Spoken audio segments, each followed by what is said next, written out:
Hello बच्चों, स्वागत है आपका हमारे यूट्यूब चैनल विजय पथ पे। आज हम लोग बहुत ही इंपॉर्टेंट नेमिंग रिएक्शन शुरू करने जा रहे हैं। इस नेमिंग रिएक्शन का ये पहला रिएक्शन है। इस रिएक्शन का नाम है कार्बाइल अमाइन रिएक्शन और ये रिएक्शन जो है आपके एमिंग चैप्टर से है। ठीक है, कार्बाइल अमाइन रिएक्शन बोल दो या इसे आइसोसाइनाइड टेस्ट बोल दो। ठीक है, तो इस रिएक्शन की खास बात यह है, ये रिएक्शन स्पेशल इसलिए है कि ये रिएक्शन जो है सिर्फ और सिर्फ जो होता है प्राथमिक एमीन देता है। ये रिएक्शन जो है सिर्फ और सिर्फ प्राथमिक एमीन देता है। मतलब यह है कि ये द्वितीयक और तृतीयक एमीन इस अभिक्रिया को नहीं दर्शा सकता है। ठीक है, ये बहुत ही इंपॉर्टेंट रिएक्शन है। लगभग सभी बोर्ड एग्जाम में, सभी कॉम्पिटेटिव एग्जाम में पूछे जाते हैं। तो चलिए शुरू करते हैं कार्बाइल अमीन रिएक्शन। मजा आ जाएगा अगर आप इस वीडियो में शुरू से लास्ट तक है।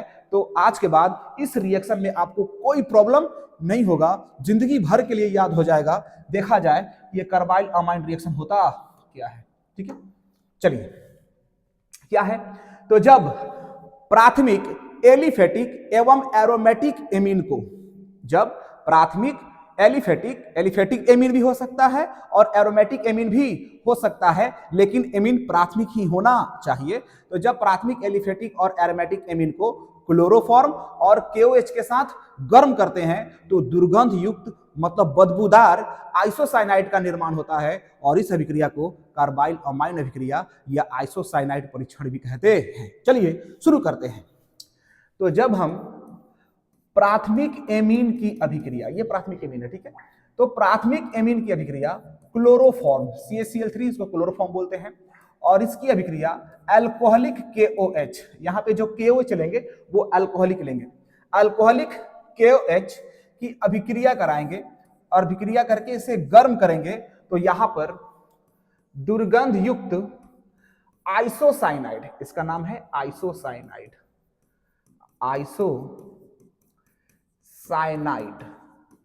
या इसी को कार्बिल एमीन बोला जाता है। ठीक है, आइसोसाइनाइड या कार्बिल एमीन का निर्माण होता है और साथ में जो बाई प्रोडक्ट बनता है वो बनता है 3KCl और 3 मोल वाटर। ध्यान रहे, प्राथमिक एमीन की अभिक्रिया, चाहे वो एमीन एलिफेटिक हो चाहे एरोमेटिक हो, वो हमेशा 1 डिग्री ही होना चाहिए। जैसे हम एग्जांपल के तौर पे हम एरोमेटिक भी लेकर देख लेते हैं। तो ये एरोमेटिक है, एमीन है, एरोमेटिक 1 डिग्री एमीन है। इसका रिएक्शन जो है अपन क्लोरोफॉर्म के साथ करा रहा है। ठीक है, अल्कोहलिक KOH के प्रेजेंस में, ये अल्कोहलिक KOH है। ठीक है, अल्कोहलिक KOH है। इस दोनों के साथ इसको गर्म करेंगे तो यहां पर हमको एरोमेटिक, ध्यान रहे, एरोमेटिक आइसोसाइनाइड, ये हो जाएगा एरोमेटिक आइसोसाइनाइड, एरोमेटिक आइसोसाइनाइड का निर्माण हो जाएगा और साथ में 3KCl और 3 मोल वाटर बाई प्रोडक्ट के रूप में बाहर हो जाएगा। ठीक है, तो ये रिएक्शन बहुत ही इंपॉर्टेंट है। चलिए एक बार इसको देख लेते हैं कि आखिर ये आइसोसाइनाइड बना कैसे, इसको ट्रिक के माध्यम से देखते हैं। चलिए, ठीक है, जैसे ध्यान दीजिएगा, यहां पर 1 डिग्री एमीन को हम ऐसे लिख सकते हैं, बिल्कुल सर। ठीक है, और क्लोरोफॉर्म को हम कुछ देर के लिए ऐसे लिख दे रहे हैं, बराबर। ठीक है सर, और यहां पे 3 मोल KOH है तो 3 बार KOH लिखेंगे। 3 मोल का मतलब कौन चीज, 3 बार KOH लिखेंगे। ठीक है, और इसको क्या करेंगे, गर्म करेंगे। तो देखो बाई प्रोडक्ट बनता कैसे है, ये ट्रिक है, ये ट्रिक के माध्यम से देख रहे हैं। ठीक है, तो करना क्या है, 3 मोल KCl को बाहर करना है, सिंपल है। तो 3 मोल KCl क्या हो गया, यहां से बाहर 3 मोल KCl बाहर हो गया। और किसको बाहर करना है, 3 मोल पानी। तो 1 मोल पानी में कितने हाइड्रोजन, 2, तो 3 मोल हाइड्रोजन, 3 मोल पानी में कितने हाइड्रोजन, 6 और 3 ऑक्सीजन। तो यहां से क्या करेंगे कि यहां से देखिएगा, अच्छे से देखेंगे, यहां से 3 मोल ऑक्सीजन और 6 हाइड्रोजन क्या हो जाएगा, बाहर हो जाएगा। ये ट्रिक है, ये समझाने की कैसे बना। तो यहां से 1 2 3 तीन, छह गो हाइड्रोजन और 3 गो ऑक्सीजन, यानी कि 3 मोल पानी यहां से क्या हो जाएगा बाहर। अब बच क्या जाएगा, तो आर एन, और इसी एन से डायरेक्ट क्या जुड़ जाएगा कार्बन, और इसी एन से अगर कार्बन जुड़ेगा तो यहां पे बन जाता है आइसोसाइनाइड, या इसी को बोला जाता है कार्बाइल अमाइन। उम्मीद करता हूं कि ये लॉजिक, ये ट्रिक आपको समझ में आया होगा। बहुत ही सिंपल है। यहाँ पे 3 मोल KCl को बाहर करना है, तो 3 K और 3 क्लोरीन बाहर हो गया।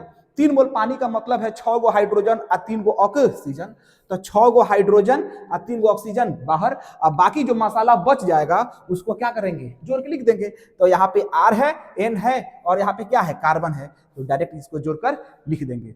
तो कार्बाइल अमाइन रिएक्शन वो होता है जो सिर्फ और सिर्फ प्राथमिक एमीन ही देता है, और ये अभिक्रिया द्वितीयक और तृतीयक एमीन नहीं देता है। और इस अभिक्रिया का प्रयोग जो होता है वो प्राथमिक एमीन के परीक्षण में किया जाता है।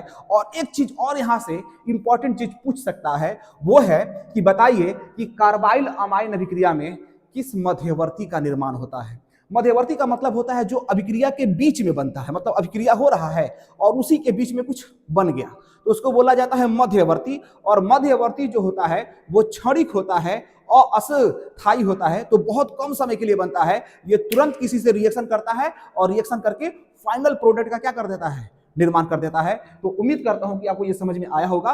क्या डेफिनेशन है, तो जब प्राथमिक एलिफेटिक या एरोमेटिक एमीन की अभिक्रिया क्लोरोफॉर्म और KOH के साथ कराते हैं, गर्म करने पर ये आइसोसाइनाइड या कार्बाइल अमाइन का निर्माण करता है, और इसी अभिक्रिया को कार्बाइल अमाइन अभिक्रिया कहते हैं।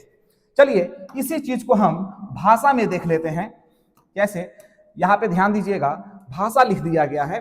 तो जब एलिफेटिक या एरोमेटिक प्राथमिक एमीन को क्लोरोफॉर्म या एवं अल्कोहलिक KOH के साथ गर्म करते हैं, तो दुर्गंध युक्त आइसोसाइनाइड अर्थात कार्बिल एमीन का निर्माण होता है, और इस अभिक्रिया को कार्बिल एमीन अभिक्रिया कहते हैं। वही रिएक्शन को यहाँ पे लिखा गया है। तो ये एलिफेटिक प्राथमिक एमीन है, और इसका रिएक्शन हमने क्लोरोफॉर्म और KOH के साथ कराया, गर्म किया तो एल्काइल आइसोसाइनाइड का निर्माण हुआ। इसी को कार्बाइल अमाइन अभिक्रिया कहते हैं। तो यहाँ पे आप एलिफेटिक भी ले सकते हो, और एरोमेटिक का मतलब है कि इसमें आप बेंजीन रिंग भी क्या कर सकते हो, जोड़ सकते हो, लेकिन ध्यान रहे प्राथमिक एमीन ही होना चाहिए। तो एरोमेटिक एमीन को क्लोरोफॉर्म और KOH के साथ कराएंगे, तो यहाँ पर एरोमेटिक प्राथमिक एमीन का क्या होगा, निर्माण होगा। सॉरी, प्राथमिक एमीन नहीं, यहाँ पर एरोमेटिक आइसोसाइनाइड, ध्यान रहे एरोमेटिक आइसोसाइनाइड का क्या होगा, निर्माण होगा, और इस अभिक्रिया को कार्बाइल अमाइन अभिक्रिया कहते हैं। इस अभिक्रिया से रिलेटेड कुछ इंपॉर्टेंट पॉइंट्स है जो ऑब्जेक्टिव के फॉर्म में पूछे जाते हैं एग्जाम में। क्या है कि यह अभिक्रिया केवल प्राथमिक एमीन ही देता है, मतलब कि द्वितीयक और तृतीयक एमीन नहीं देता है। दूसरी इंपॉर्टेंट बात कि इस अभिक्रिया का उपयोग जो होता है प्राथमिक एमीन के परीक्षण में प्रयुक्त होता है। इसे आइसोसाइनाइड टेस्ट भी कहा जाता है। इस अभिक्रिया में डाइक्लोरोकार्बिन, ध्यान दें बहुत इंपॉर्टेंट है, इस अभिक्रिया में डाइक्लोरोकार्बिन मध्यवर्ती का निर्माण होता है। मध्यवर्ती मतलब बीच में, ठीक है। एक बार आप इसका स्क्रीनशॉट ले लेंगे, और स्क्रीनशॉट लेके इसको कॉपी में लिख लेंगे और याद कर लेंगे, बहुत इंपॉर्टेंट रिएक्शन है। चलिए, थैंक यू। मिलते हैं अब हम नेक्स्ट नेमिंग रिएक्शन में, तब तक के लिए थैंक यू सो मच।